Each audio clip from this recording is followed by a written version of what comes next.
Sakariye iyo saaxiibadii waxa ay maalin walba tagaan goobaha ay bilicda u tirinayaan si ay isaga duubaan muuqaallo ama sawirro u galaan oo barahooda bulshada ugu baahiyaan.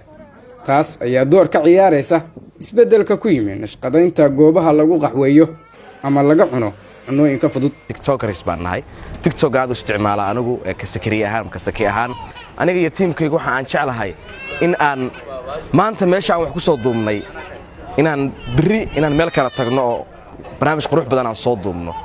marka waxaan qiimeynaa xagee bilic leh oo hadda ay ka mid tahay meesha hadda aan joogno oo kale.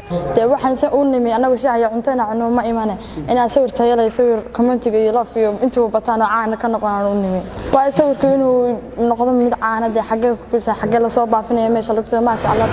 waxaa xilligan magaalooyinka Soomaaliya ku soo badanaya in meheradaha loo diyaarsho hab sawirrada lagu geli karo, gaar ahaan goobaha laga helo kafeega iyo cunnada fudud.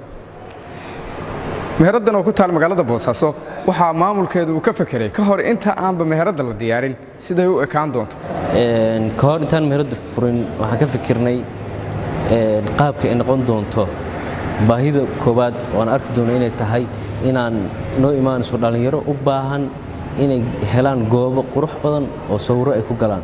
sidaa daraaddeed waxaan naqsadaynay dhisayno kala duwan oo sawirrada lagu geli karo oo gudo iyo dibadba ah oo indoor iyo outdoor ah. inkastoo dadka qaar garowsan yihiin saamaynta barahani ku yeesheen nashqadaynta goobaha ganacsi, haddana waxaa jira in kale oo aan dareenkaasi gelin. maxamed xasan dhalo, Boosaaso.